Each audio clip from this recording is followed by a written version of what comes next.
तो ये सात संगतियों में ही आपको इतना विश्वास, इतनी सावधानी और इतना मान सम्मान आपको मिलेगा, दूसरी जगह नहीं मिल सकता। क्योंकि सात संगतियों में जब हम बैठते हैं या सात संगतियां जहां भी होती हैं, हमारा पहला नियम होता है कि सात संगति में केवल परमात्मा की महिमा, परमात्मा की ही चर्चा। अन्य फालतू की बातें, रिश्ते जोड़ने की बातें, रमेणियों की चर्चा, घर विद की बातें, खेत खलियान की बातें सात संगतियों में ना होंगी, ना कोई सुनना कोई पसंद करेगा। इसलिए यहां केवल जब तक रहे हम 1 दिन 2 दिन केवल परमात्मा की ही चर्चा, फालतू की बातें बिल्कुल भी नहीं। तो मन को मौका ही नहीं मिलेगा बकवाद करने के लिए, और मौका नहीं मिलेगा तो कोई गलती हमसे होगी नहीं। तो मालिक ने दया बख्शी, इस मुक्ति बोध के पेज नंबर 47 से परमात्मा ने कितना गहरा हमारी को एक रहस्य समझाया। और इस रहस्य को समझने के बाद में पुण्यात्मा, हमारा केवल इतना काम नहीं है कि इस कान से सुन लिया इस कान से निकाल देंगे। हमने पूरी दृढ़ता के साथ, पूरे आत्मविश्वास के साथ, पूरे मतलब पूरा का पूरा जो समर्पण है आध्यात्मिक, वो हमने अपने परमेश्वर के चरणों में लगा देना है। और हमने कोशिश करनी है कि परमात्मा, चाहे आप हमें सुखों में रखो, चाहे आप हमें दुखों में रखो, लेकिन हमें इसी जन्म में अपने रहते सहते पार कर देना।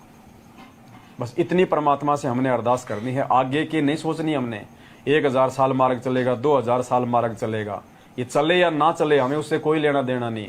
हमें यदि लेना देना है तो वर्तमान समय में परमेश्वर के रहते सहते सतलोक जाने से है।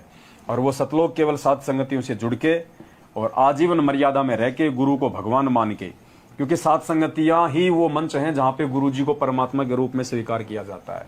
बाकी गुरु जी को स्वीकार नहीं किया जाता। सतलोक आश्रम मैनेजमेंट हरियाणा के सत्संगों में गुरु जी को केवल गुरु जी समझा जाता है। भगवान दाढ़ी मूंछ वाली फोटो को समझा जाता है। उनके सत्संगों में गुरु जी को भोग नहीं लगाया जाता। उनके सत्संगों में तो दाढ़ी मूंछ वाले को भी बेचारे को भूखा ही रखा जाता है, उसके भी भोग नहीं लगता। और परमात्मा कहते हैं कि जहां धार्मिक यज्ञ होती है, धार्मिक भंडारे होते हैं, सबसे पहले भगवान को भोग लगता है। और उस यज्ञ से बचा हुआ जो अन्न होता है उसको खाने से हमारे पाप कर्म नाश होते हैं। तो वहां तो उस काल्पनिक भगवान को, दाढ़ी मूंछ वाले को भी भोग नहीं लगाया जाता। तो वहां अगर कोई चाय पानी भी पीता है, भंडारा तो वो नहीं करवाते, चाय पानी भी मिलता है, तो सोचो पाप का अन्न है, पाप का, जो भगवान को भोग नहीं लगा। और यहाँ नीर खीर का मालिक ने निवेरा करवा के, अपनी पहचान करवा के, दरबार में केवल उन्हीं का स्वरूप, उन्हीं की प्रतिमा, उन्हीं को एकमात्र अपने तन मन से हम लोग ने जो है परमेश्वर के रूप में हमने उनको स्वीकार किया है। उन्हीं को हम भोग लगाते हैं, उन्हीं के ऊपर हम आश्रित हैं। और पुण्यात्मा, उन्हीं का दिया हुआ हम खा रहे हैं, उन्हीं की हम लोग महिमा करते हैं। तो परमेश्वर केवल सात संगत से जुड़े हुए भाई बहनों से ही प्रसन्न है, अन्य से नहीं है। और यही कारण है आए दिन सतलोक आश्रम मैनेजमेंट हरियाणा से जुड़े भाई बहनों की अकाल मौतें हो रही है। और जितने भी सात संगति से लोग जुड़ रहे हैं, हजारों लाखों की संख्या में, वो सारे के सारे भाई बहन उधर से टूट टूट के आ रहे हैं। क्योंकि सात संगति से कोई जुड़ेगा तो कहां से आएगा? राधा स्वामी वाला तो आएगा नहीं। राधा स्वामी से कोई आएगा तो पहले तो मैनेजमेंट के अत्थे चढ़ेगा, साल 6 महीने अपनी कमर तोड़वाने के बाद फिर सात संगति से जुड़ेगा। तो हमसे जो जुड़ रहे हैं सारे के सारे सतलोक आश्रम मैनेजमेंट हरियाणा से दुखी होके, परेशान होके, 7 साल से उनके कुकर्म देख के फिर ठोकर खा खा के आ रहे हैं। तो मालिक की ये बहुत बड़ी मेहर हो रही है। हमने इस मौके को चूकना नहीं है। इस मौके का जो परमात्मा ने दिया है, इसका हमने भरपूर फायदा उठाना है। अब भगवान पे हमारा और कैसे विश्वास हो, कैसे हमारी जो दृढ़ता है वो हमारे पूज्य गुरुदेव सतगुरु रामपाल जी भगवान के प्रति हो, उनके चरणों में लगे। और आत्मा को ये मौका ही ना मिले कि भगवान कोई और है। आत्मा को सोचने का मौका ही ना मिले कि संत रामपाल जी के अलावा कोई दूसरा भी परमात्मा है धरती पे या कहीं और। एक बहुत अच्छा इंटरव्यू है। इंटरव्यू लेने वाला भी सतलोक आश्रम मैनेजमेंट हरियाणा, इंटरव्यू देने वाले भी सतलोक आश्रम मैनेजमेंट हरियाणा वाले। ना वो लेने वाला कुछ समझ पाया, ना देने वाला समझ पाया, ना लाखों की वो भीड़ जो इन इंटरव्यू को रात दिन सुनती है टीवी चैनलों पे, ना वो समझ पा रही। परमात्मा ने सत्सेवकों पे रजा बख्शी है।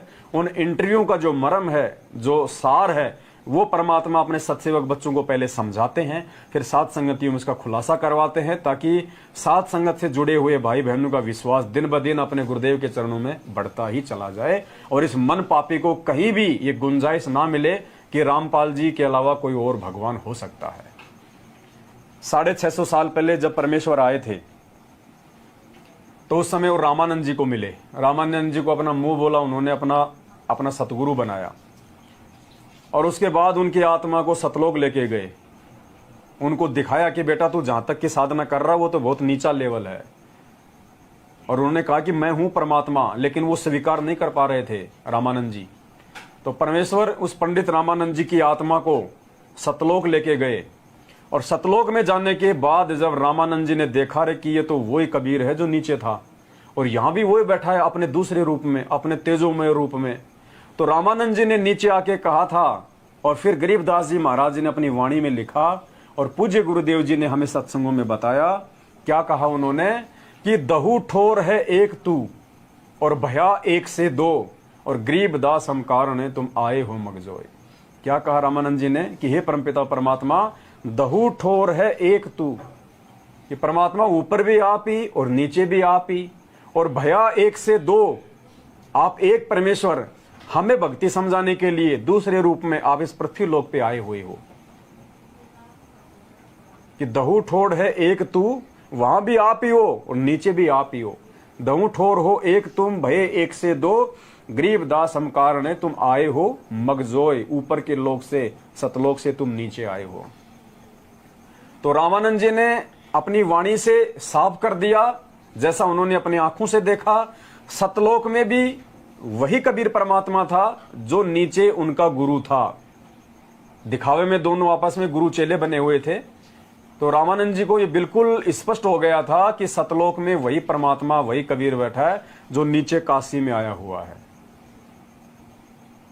उसके बाद यही परमात्मा बेई नदी पे नानक जी को मिले, और नानक जी की आत्मा को जब सतलोक लेके गए तो नानक जी ने भी यही देखा, यही कहा कि वो परमात्मा ही सतलोक में बैठा है, और वही परमात्मा नीचे मेरे को बेई नदी पे आके मिला था, दूसरा और कोई परमात्मा नहीं है। गरीबदास जी महाराज जी की आत्मा को परमात्मा सतलोक लेके गए। उन्होंने भी आके फिर यही बताया कि वही सतगुरु, वही जिंदा बाबा जो मुझे छुड़ानी के खेतों में मिला था, सतलोक में भी वही बैठा हुआ है। यानी जिस किसी भी आत्मा को परमात्मा सतलोक लेके गए हैं, उन्होंने अपने ही रूप के वहां पे दर्शन करवाए हैं, और सब आत्माओं को ये क्लियर हो गया था कि यही परमात्मा है जो नीचे आया हुआ है। तो पुण्यात्माओं, आज यदि वो परमात्मा सतगुरु रामपाल जी भगवान के रूप में धरती पे आया हुआ है, तो फिर ये कैसे हो सकता है कि सतलोक में कोई और दाढ़ी मूछ वाला बैठा होगा और यहां कोई और है? वो एक ही है। हमारी नासमझी, ये हमारी नालायकी की है कि हम उस परमेश्वर को दो समझ रहे हैं। सतलोक में भी यही सतगुरु रामपाल जी भगवान बैठा है, और आज पृथ्वी पे भी वही परमात्मा सतगुरु रामपाल जी भगवान है, और ये इनका वास्तविक रूप है, ये इनका असली रूप है। और इसका जीता जाता जो प्रमाण है, ये एक इंटरव्यू है 2 मिनट का। अब ये तो ना तो कोई पवन दास ने इंटरव्यू दिया जो आपको झूठ बोल देगा, ना किसी और भगत भाई बहन का है, ये मैनेजमेंट वालों का इंटरव्यू है, मैनेजमेंट वाला ही लेने वाले हैं। हमने तो केवल इस इंटरव्यू से अपने मतलब की चीज लेनी है, हमने इसका सार निकालना है कि सतगुरु रामपाल जी भगवान कौन है, और ये आपको समझाएगा ये भाई। इसकी आत्मा को गुरुजी सतलोक लेके गए और फिर इसको वापस छोड़ा, फिर ये बरवाला आश्रम में आया। सतलोक से ही गुरुजी ने इसको बरवाला दिखा दिया कि मैं वहां बैठा हूं। और जब ये बरवाला में आया, नाम दीक्षा ली और गुरुजी के दर्शन करने गया, तो ये भाई चौंक गया कि रे ये तो वही भगवान है जो सतलोक में बैठा हुआ है, ये तो सतलोक में बैठे हुए थे गुरुजी। और फिर इसने गुरुजी से कहा कि गुरुजी आप तो वही हो जो सतलोक में बैठे थे, लोग आपको जान क्यों नहीं पा रहे? बोला बेटा ऐसे नहीं जान पाते लोग मुझे। तो पुण्यात्मा, वो पहचान परमात्मा ने आप और हमसे करवाई है, विशेष आशीर्वाद देके, वरना हम जैसे नीचों की औकात नहीं है हम परमात्मा को पहचान लें। और ना हमारे अंदर इतनी हिम्मत है कि हम दाढ़ी मूछ वाली फोटो को, जिसको 27 साल से गुरुजी ने भगवान बताया, उसको हम अपने दिलो दिमाग से अपने घर से निकाल दें। हम हिम्मत नहीं कर सकते, ये हिम्मत भी उस परमात्मा ने करवाई है। तो सुनिए इंटरव्यू को ध्यान से और फिर देखिएगा कि कौन है परमात्मा। मालिक परमात्मा आप दिखते हो?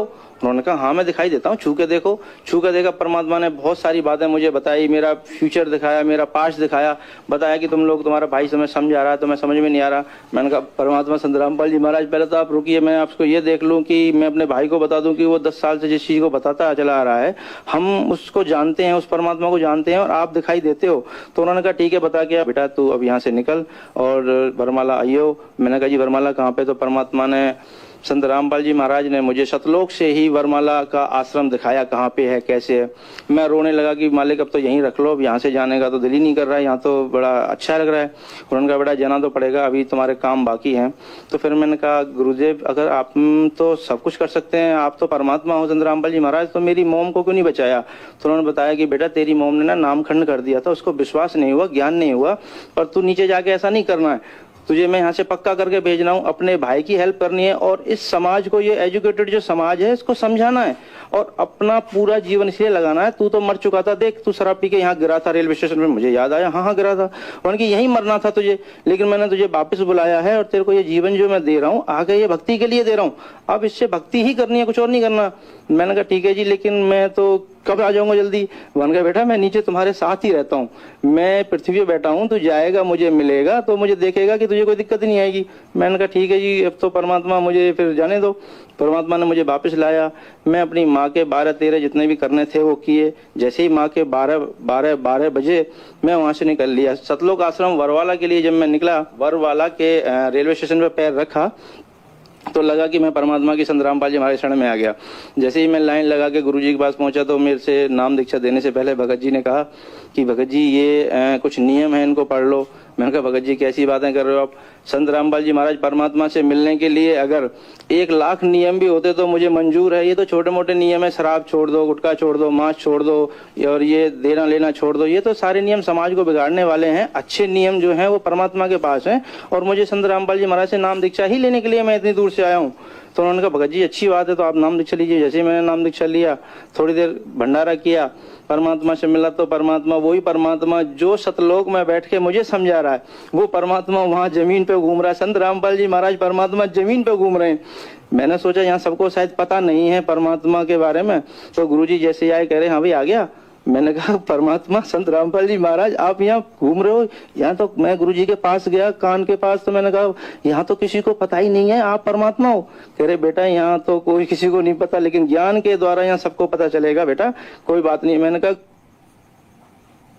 क्या कहा गुरुजी ने कि बेटा यहाँ किसी को नहीं पता कि मैं परमात्मा हूँ, लेकिन ज्ञान के द्वारा धीरे धीरे सबको पता चलेगा। तो पुण्यात्मा अभी साध संगतियों से वो ज्ञान परमात्मा अपनी वास्तविकता का करवा रहा है और आज साध संगतियों से जुड़ने वाले भाई बहन ही उनको परमात्मा मान रहे हैं कि यही वो परमात्मा है जो असली कबीर है, जो सतलोक में भी बैठा हुआ है, इसार जेल में बैठा हुआ है, हम सब के घरों में भी बैठा हुआ है। वरना वो 90% हमारे भाई बहन है जो आज भी दाढ़ी मूंछ वाले को ही सतलोक में बैठा हुआ भगवान मान के उसको पूज रहे हैं, उसको भोग लगा रहे हैं।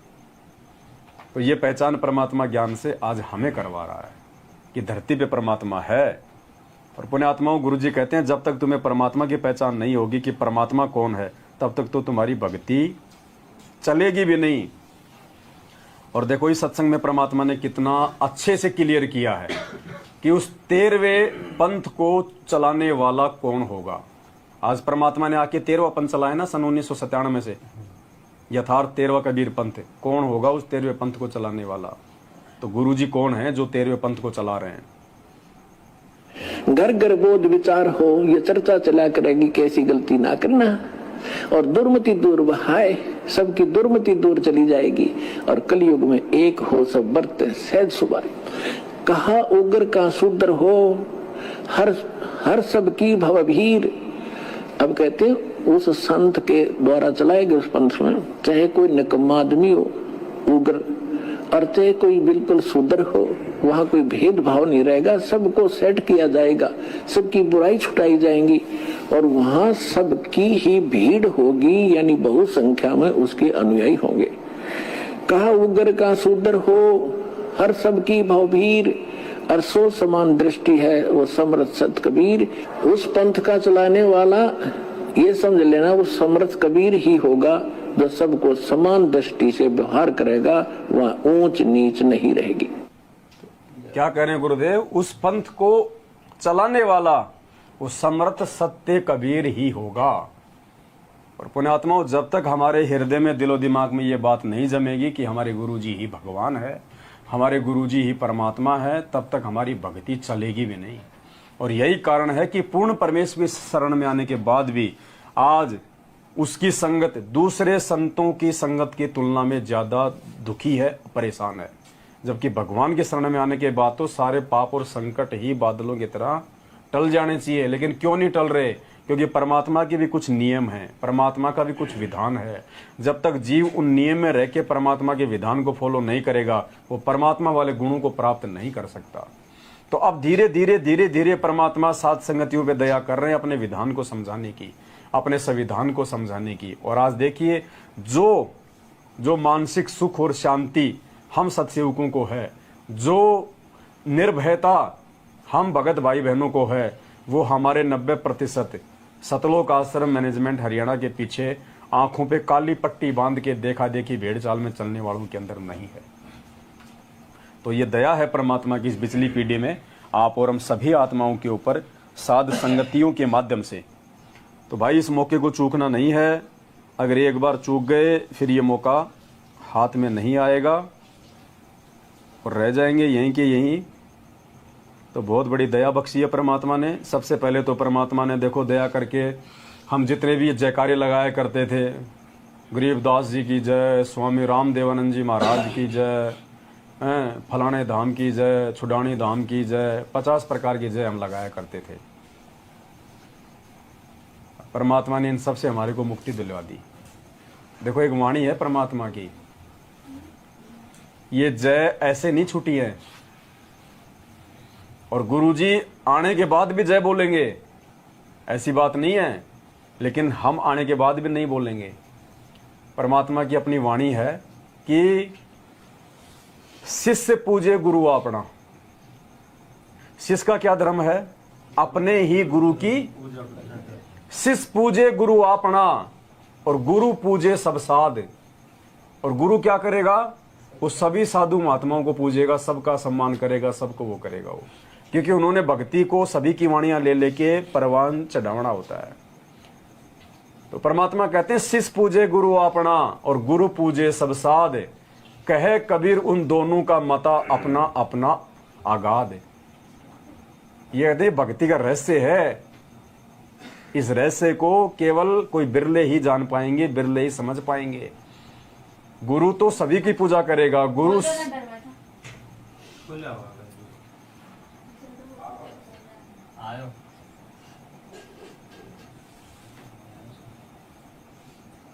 क्या हुआ? आ जाओ भगत जी, आ रहे हो क्या अंदर?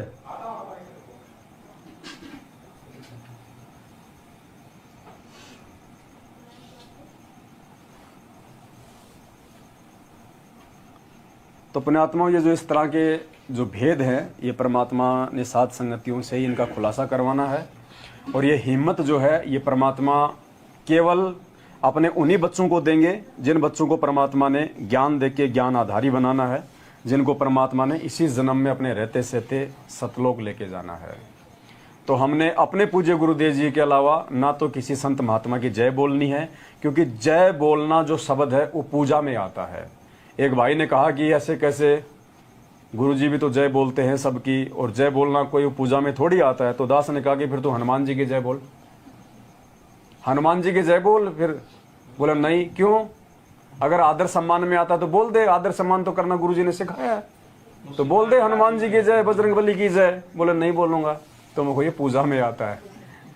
इसलिए परमात्मा कहते एक कै साधे सब सदे और सब साधे सब जाए, माली सींचे मूल कू फले फूले अघाए। तो ये परमात्मा की दया है, परमात्मा की मेहर है, जो गुरुदेव ने रजा बख्शी है आप और हम सभी आत्माओं के ऊपर। और इतनी हिम्मत दी हमें गुरुजी ने कि आज हम अपने गुरुजी के अलावा ना किसी की हम कोई पूजा करते हैं, अपने गुरुजी के अलावा ना हम किसी की जय बोलते हैं, और हमारे गुरुजी के अलावा हमें किसी और से कोई लेना देना भी नहीं है, ना हम किसी के ऊपर आश्रित हैं। केवल अपने पूज्य गुरुदेव सतगुरु रामपाल जी भगवान के प्रति हम समर्पित हैं, और अंतिम श्वास तक हम उन्हीं के प्रति समर्पित रहेंगे। और उन्हीं के प्रति हमारा जो समर्पण होगा वो हमारे को इस गंदे लोक से छुटकारा दिलाएगा।